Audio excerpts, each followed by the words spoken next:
Assalamu alaikum everyone. Welcome to the Codeless Programming YouTube channel. जैसा कि last video में हमने सी प्लस प्लस वेरिएबल्स के about discuss किया था, जिसमें हमने वेरिएबल की डेफिनेशन और उसकी दो टाइप को एक्सप्लेन किया था, इंटीजर और फ्लोट को। आज हम इसको प्रैक्टिकली देखेंगे कि इसकी मेमोरी में प्रेजेंटेशन किस तरह होती है और हम इसको कोड ब्लॉक में डिक्लेयर करके इनिशियलाइज कराएंगे इनको वैल्यू। तो मैं लास्ट लेक्चर की थोड़ी-सी चीज़ें रिकॉल कर लेता हूँ। जैसा कि हमने वेरिएबल की डेफिनिशन में कहा था, variable is a name of memory location, it is used to store data, its value can be changed and it can be reused many time. तो जो वेरिएबल की डेफिनिशन है, इसमें 3 पॉइंट है। एक हम कहते हैं कि ये जो है वेरिएबल जो है मेमोरी लोकेशन का नेम होता है। सेकंड, इसके अंदर हम लोग डेटा स्टोर करते हैं। थर्ड, इसके अंदर जो हम डेटा स्टोर करते हैं वो चेंज भी हो सकता है और प्रोग्राम के अंदर मैनी टाइम यूज़ भी हो सकता है। तो इसको हम देखते हैं। सेकंड, किसी भी वेरिएबल को डिक्लेयर करने से पहले उसकी डेटा टाइप को डिफाइन किया जाता है। डेटा टाइप हमने खुद डिफाइन करनी होती है अकॉर्डिंग टू आवर नीड, यानी कि हमें पता है कि हमने किस टाइप का डेटा उस वेरिएबल के अंदर स्टोर करवाना है।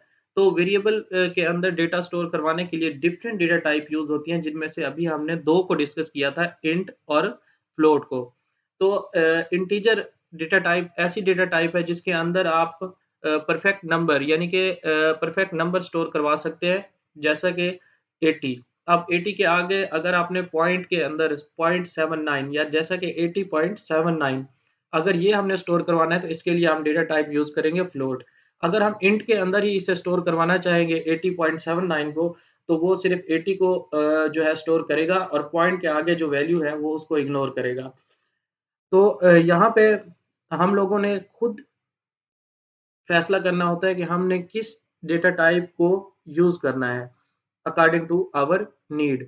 अगर हम रॉन्ग डेटा टाइप का यूज़ करेंगे, जैसा कि मैंने आपको बताया कि अगर हम ने डेटा जो है स्टोर करवाना है फ्लोटिंग नंबर वाला और हम उसके लिए डेटा टाइप यूज़ कर लें इंट की, तो वो इंटीजर टाइप का जो डेटा है उसको स्टोर करेगा और पॉइंट के आगे वाली वैल्यू को इग्नोर करेगा। तो हम इसको कोड ब्लॉक के अंदर देखते हैं।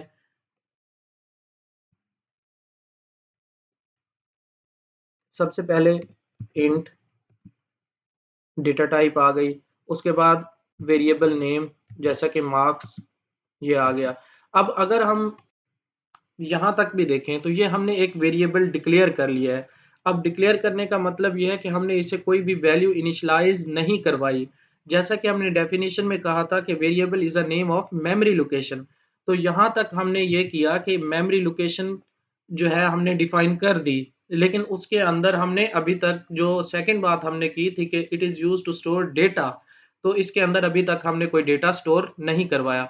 लेकिन ये है कि मेमोरी के अंदर जब हमने इसको डिक्लेयर किया इंट मार्क्स, तो मेमोरी के अंदर कुछ इस तरह इसको जगह मिल जाती है। मार्क्स नेम की कुछ इस तरह 4 बाइट की मेमोरी बनेगी।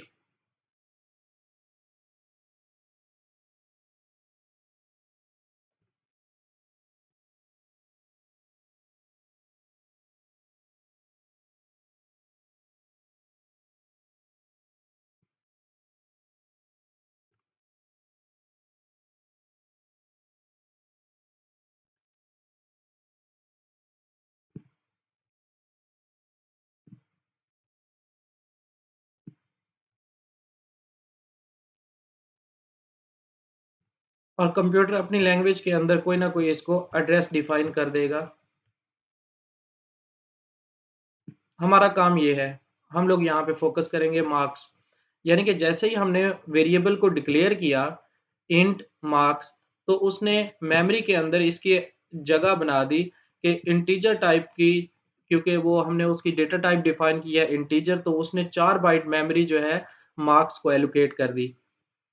तो अगर हम इसमें कोई भी डेटा स्टोर नहीं करेंगे तो बाय डिफ़ॉल्ट इसके अंदर जो वैल्यू स्टोर होगी वो 0 होगी। इसको हम चेक करके भी देख लेते हैं।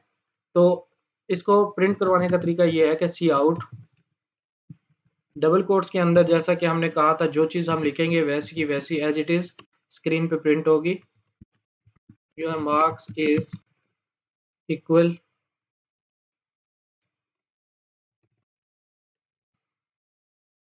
अब हम इसको प्रिंट करवा रहे हैं।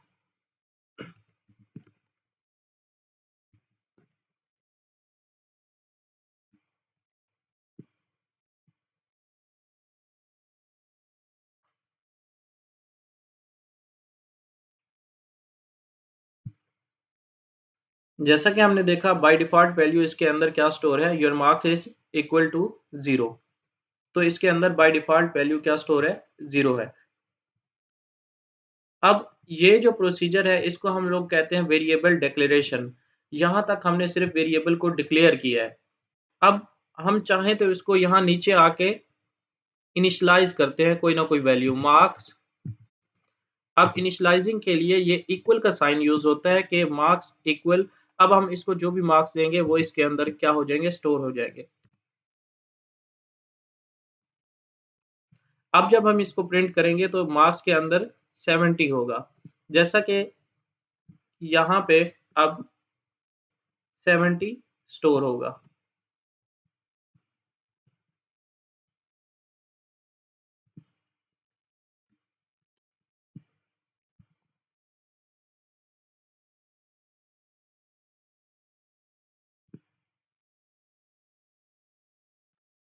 मार्क्स के अंदर 70 स्टोर हो गया।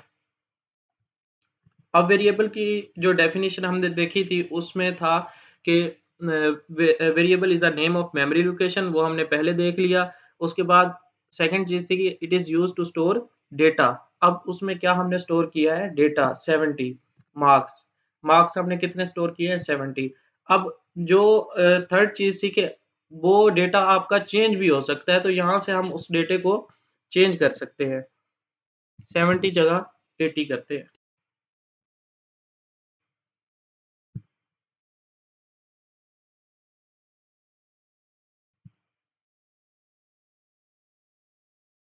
Your marks is 80।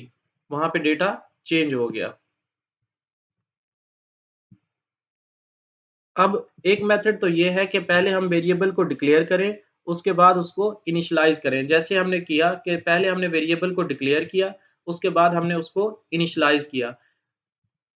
कुछ इस तरह भी कर सकते हैं हम लोग, और बेस्ट वे भी यही है कि हमें जितने भी वेरिएबल प्रोग्राम के अंदर रिक्वायर्ड है, हम वहाँ पे उसको डिक्लेयर करें और साथ ही उसको इनिशियलाइज़ कर दें। जैसा कि इंटीजर मार्क्स इक्वल टू 70, और एक और मैं वेरिएबल ले लेता हूँ टोटल, उसमें मैं वैल्यू इनिशियलाइज़ करवा देता हूँ 100। तो अभी हम इनको प्रिंट करवा के देखते हैं, see out your total marks equal to.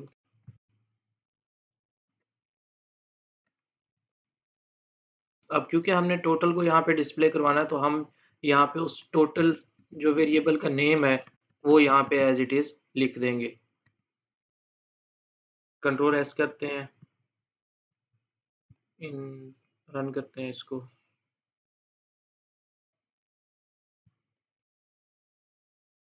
Your marks is 70, your total marks is 100। तो यहाँ पे अब हमें जितने भी वेरिएबल रिक्वायर्ड हैं इंटीजर डेटा टाइप के, तो हम यहाँ पे उनको डिक्लेयर कर सकते हैं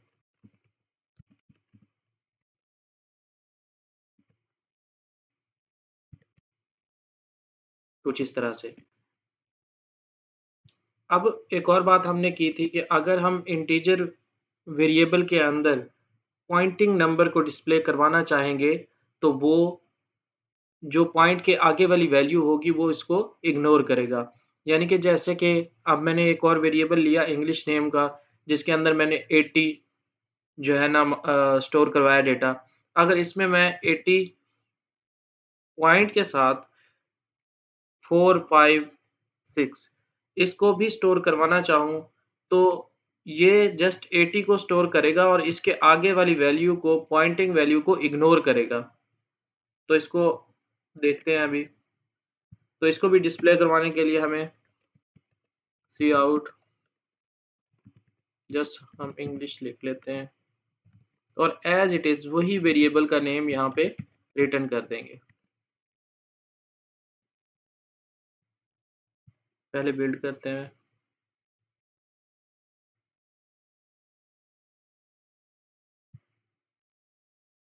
तो यहाँ पे देखें कि इंग्लिश के आगे जो है ना, उसने 80 डिस्प्ले करवाया, 80 के आगे की जो वैल्यू थी पॉइंटिंग वाली वो उसने इग्नोर कर दी।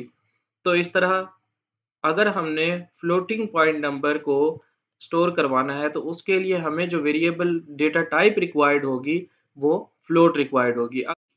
तो float and double are used to store floating point number. जैसा कि हमने अभी कोड ब्लॉक के अंदर भी देखा कि जो इंटीजर है वो विदाउट फ्लोटिंग नंबर जो है वैल्यू वो स्टोर करवाता है, और जो अगर हमने फ्लोटिंग नंबर जो है स्टोर करवाने हैं तो उसके लिए हमें फ्लोट डेटा टाइप रिक्वायर्ड होगी। The size of float is 4 byte and the size of double is 8 byte. ये हमने लास्ट वीडियो में बड़ी डिटेल से डिस्कस किया था। तो चलिए देखते हैं कोड ब्लॉक के अंदर कि हम लोग फ्लोट वेरिएबल को डिक्लेयर करके किस तरह से वैल्यू इनिशियलाइज करवाते हैं। तो यहाँ पे हमने सबसे पहले उसकी डेटा टाइप डिफाइन करनी है वेरिएबल की फ्लोट। अब वेरिएबल का नेम कोई भी हो सकता है। मैं ए वेरिएबल का नेम रख रहा हूँ जिसके अंदर मैं वैल्यू रख रहा हूँ 45.90। अब मैं इसको प्रिंट करवा के देखता हूँ। सी आउट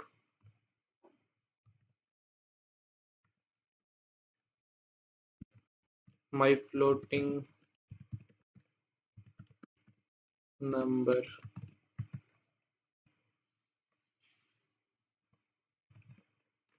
अब जो वेरिएबल का आपने नेम रखा है वो एज इट इज यहाँ पे लिखना है। यहाँ पे ए जो वैल्यू आपने डिस्प्ले करवानी है जिस भी वेरिएबल की वो एज इट इज यहाँ पे रिटर्न हो जाएगा। और ये तो वैसे ही डबल कोट्स के अंदर आप कुछ भी लिख देंगे वो डिस्प्ले हो जाएगा। तो इसको कंट्रोल एस करते हैं और हम इसमें एंडरलाइन का यूज़ कर लेते हैं ताकि हमें आउटपुट अच्छे से नज़र आए।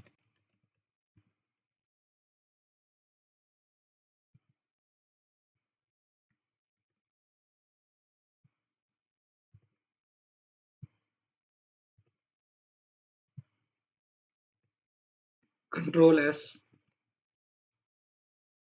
इसको पहले बिल्ड करते हैं, अब रन करते हैं। तो माई floating point number is 45.9।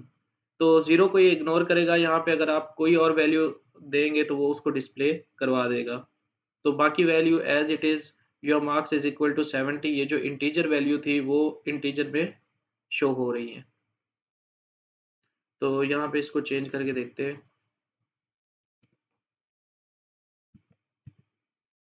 Control S, again build and then run. तो ये देखें उसने पॉइंट के आगे वैल्यू वैल्यू भी सारी डिस्प्ले करवा दी।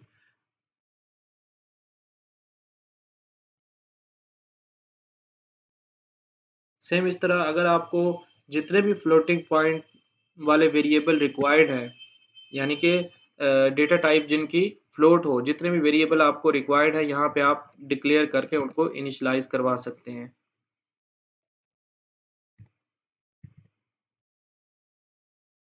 अब आप इसको भी डिस्प्ले करवा दें ऐसे ही सेम।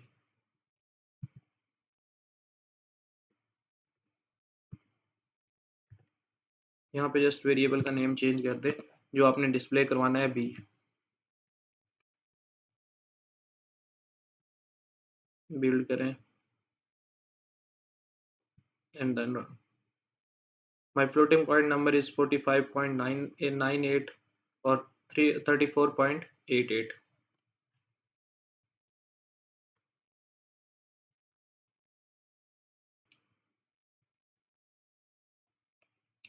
तो आज के लिए इतना ही, मिलते हैं नेक्स्ट वीडियो में।